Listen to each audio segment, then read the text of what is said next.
And we started making names right away. And I loved it. I was robbing drug dealers, taking their gold right off their neck. And the shit we did, who's going to call the police on you? A drug dealer? I can identify with anything that was normal, to be honest with you. But I was born and raised in Brooklyn, New York. Yeah. 99% of the time, you're going to disagree. Just like the Donnie Brasco situation with Lefty? Yeah, because the reason why, they figure it this way. You brought this guy around, he ratted on everybody, now he ratted on you.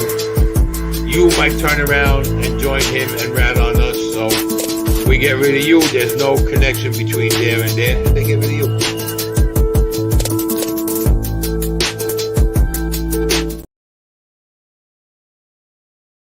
Welcome, everybody. So today, I got Ori Spado with me. So listen to this story. I got to tell you a story. I had a meeting. We were with an investor friend of mine. We had some guys in the cannabis business. They were looking for $40 million. And from what they told us, it was a great idea. And so we had a meeting with them. I brought them in. They were from Santa Cruz. And with my financier. And my financier says, I'll put $10 million in. On your behalf? He liked the deal. It was a great deal. He said, we'll put $10 million, just like that. He said, I need your deck. I need this. I need that. All right, you work with Ori to get all that there. Mm-hmm. Okay? And so after the meeting, we leave, and now we walk outside of the restaurant, and there's a park there. And there's a place, an elevator go for where you park your car. I was walking that day. And so Eric, he's standing next to me. I light up a cigarette. Eric and I are talking. And this little freaking guy comes up and points his finger at me like this. That's his first mistake. Yeah. And he says, no smoking in Beverly Hills, and that's the law. So I look at him, I go like this. I said, well, you get this, asshole. I said, my name is Ori Spado. Don't forget that. I said, you go to City Hall, I got special permission from my doctors because they said if I quit, I will die. Because of your... And there was a big pillar. And he walked behind the pillar. My friend Eric goes, only Ori Spado could do that. I said, I'll see you, Eric. Now, I'm walking. Now I'm starting to walk towards Cannon Drive. A police officer comes up behind me. He was nice. He says, sir, can I have a word with you, please? I turn around. I said, well, officer, you asked me nicely. Yes, you can. What's the problem? He said, look, sir, would you please put the cigarette out? They passed this law in Beverly Hills. I said, well, seeing you asked me nicely, so I put the cigarette out. Yeah. And I said, I'm getting sick and tired of this freaking town. I said, no smoking? I said, I got as much rights as somebody who don't smoke. I said, I'm still a citizen of this freaking country. I said, I'm getting the fuck out of here. He says, sir, I'm right behind you. And then I go, by the way, I said, who was that little asshole that had the balls to come up to me and point his finger like he did? Who was he? Yeah. He says, sir, that was the mayor. I can't do So you told the mayor to go call the mayor's office? Because, oh my God, man. What are the chances of that? I'll tell you, I got well known for that. My friend Eric, every guy he knew in town, he told them all about me. That is hilarious, man. Wow. If anybody wants to purchase my book, yes, okay, you could purchase an autographed copy directly at my website, www.theaccidentagangster.com, or you can go to Amazon and purchase it. We're going to be hitting the world. We're going worldwide with this. Yeah. But yeah, make sure everyone goes out there and gets Ori's book. We're gonna be doing an interview soon. We're gonna get detailed into his story, and it's gonna be great. Make sure you go get a copy of his book. It's The Accidental Gangster, and I'll leave a link for it in the description down below. What are your plans? I give you a little background. I think it was on Facebook or Instagram this morning. In one of the clubs that I'm in, a guy wrote a picture we had about Joe Iannuzzi, Joe Dogs. Yeah. Everybody knows who he was. Well, I wrote back, well, I knew Joe down in Florida. He tried to set me up. And what happened, I had an attorney who was from upstate New York. And in those days, he was rated number 3 criminal attorney in the state of New York. The guy was good. How much was it for a retainer for him? I know with me back then, the first was $25,000, but he ended up with a lot more than that. And that was in the 70s. Yeah. Okay. It's a lot of money, man. And, but what happened was my friend was trying to get his license in Florida, but because he was part of a mysterious fire in Utica, New York, that they were still investigating, they would not give him, allow him into the bar in Florida. So he was doing whatever he had to do. And he called me up, told me he met this guy, and wanted me to come up for dinner in Palm Beach. Mm-hmm. And so I went up there, brought my wife. The lawyer was with his wife, and Joe Dogs was there. And we're talking, and Joe Dogs, he had all the gold, all that shit, you know. Yakking, this and that. And now I was starting an escort service. And I was going to have, and I wanted my phone lines would have been Dade County, but I wanted the phone number. I needed an office in Broward County. Mm-hmm. So now Joe Dog says, I can help you there. I'll get you in all the hotels, the Diplomat, the Fontainebleau. Don't worry, I got a place for you. I'll introduce you to a guy.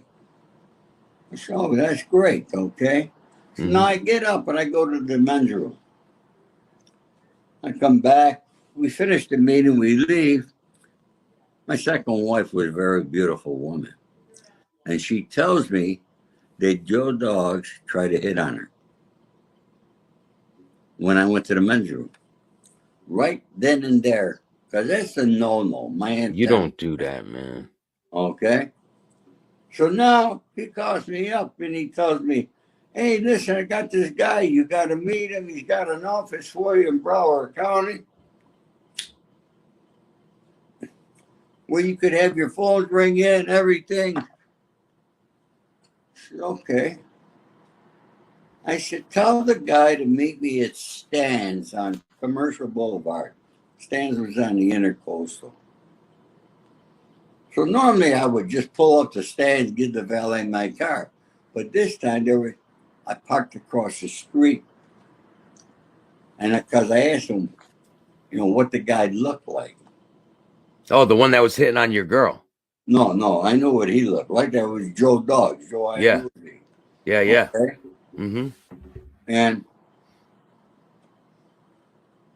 so I'm looking at all the people getting out of their cars. Then I see a car come up.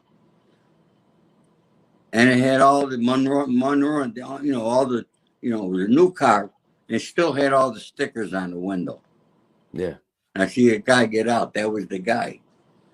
I'm going to myself, why the fuck is this sticker still on the window? That's because that guy's an FBI agent.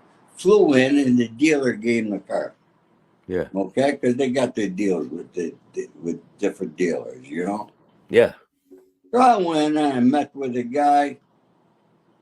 I said, I'd like to see the office. He drives me out. He said, it's a real estate office, this and that. He said, it's perfect for you. And he goes and he unlocks the door. Now you walk in, there's not a soul in there. It's a real estate office. Yeah. And there's desks. On each desk is a pad of paper and a pen. Pad of paper and a pen. I mean, it looked like every desk was exactly the same. Yeah. What year was this? Phones were not ringing, nothing. And I looked at him. I said, I said, thank you very much. I said, but I decided I'm not going to go into that business. I said, I'm going to California. Yeah. What year was this, Ori? That had to be 1977, something like that there. I can't remember the year. Somewhere in that vicinity. Yeah. Had to be 75 to 77, I would say. What ended up happening with Joe Dogs? Well, Joe Dogs was an informant. He was an informant at that time. So Joe Dogs was working with the FBI, and he sent the guy with the nude stickers on the car to talk to you. Yeah, and that was an FBI agent that he sent.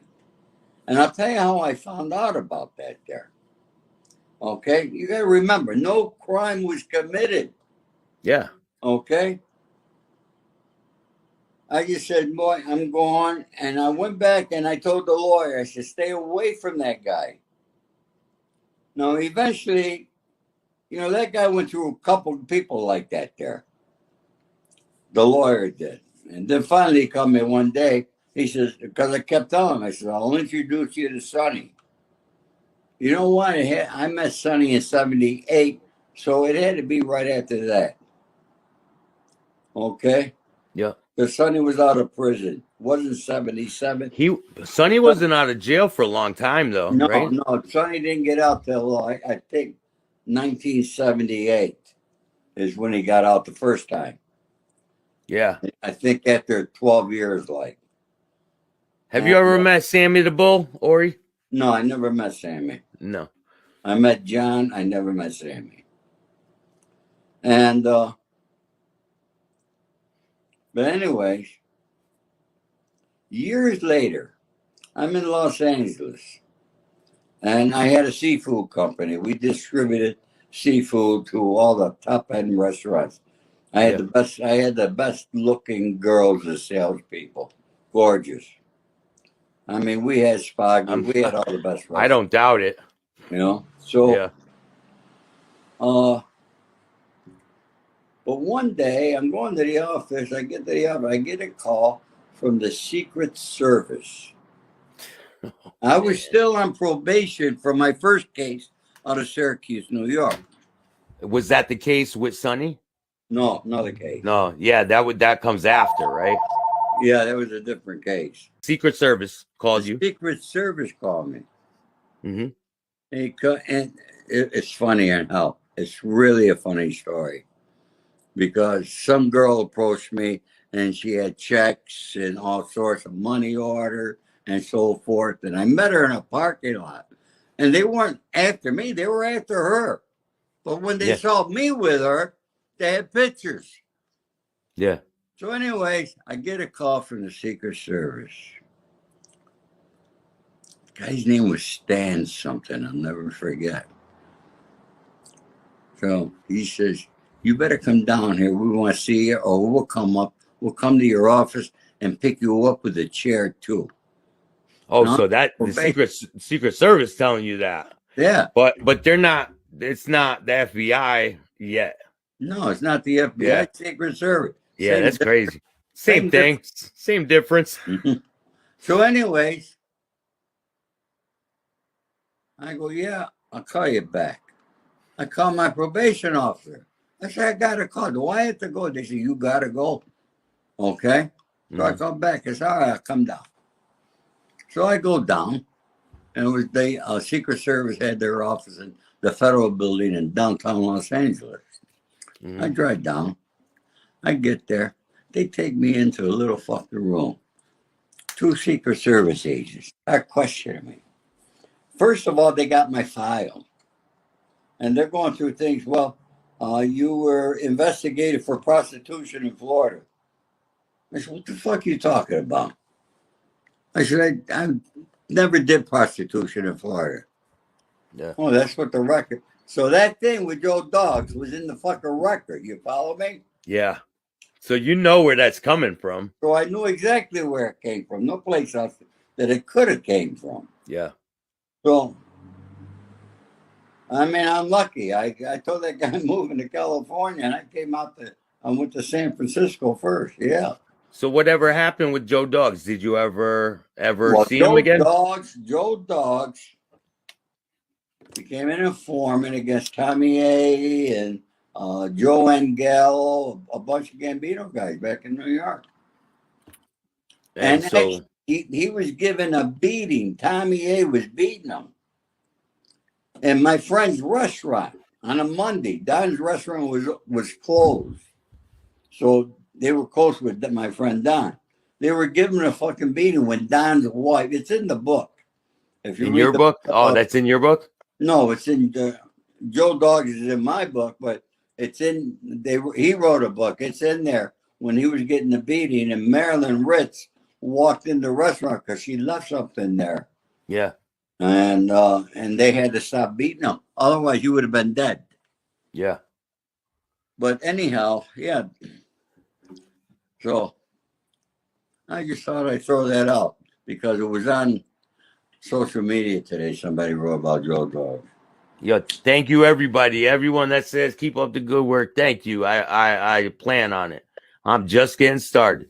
Make sure you go out and check Ori's book out. It's called The Accidental Gangster, and I'll put a link for it in the description down below.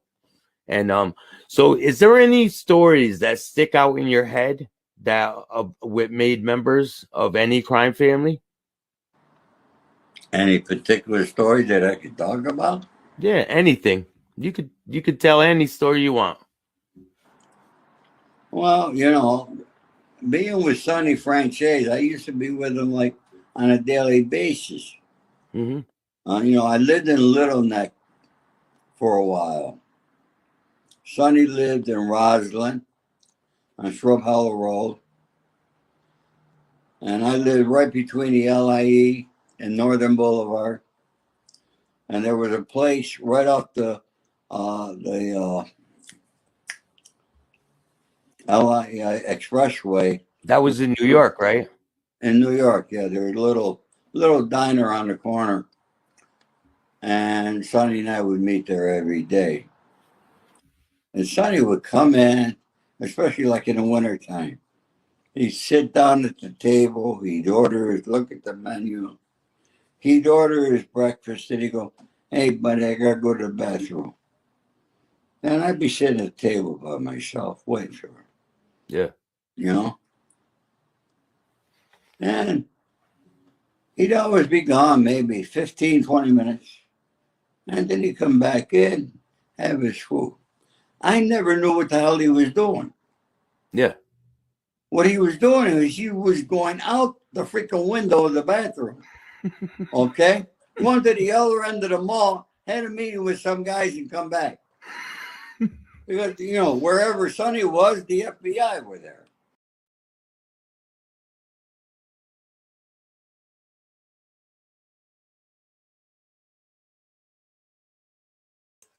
I hope everyone's having a great day. I got something big. I got a surprise for tomorrow. Make sure you guys are tuned in. Louis the Lion, thank you so much for that, man. I really appreciate that. Hey, Bill, Mr. Ori Lion here. I owe everything to him, teaching me how to figure out my own talents. Yeah, Ori's a great guy. Make sure you guys go check his book out, The Accidental Gangster. Yankees for life. What's good, man? Nick, how are you? So I got a huge surprise for tomorrow. Make sure you guys are tuned in. Don't miss it. It's going to be huge. And remember, don't be a bitch.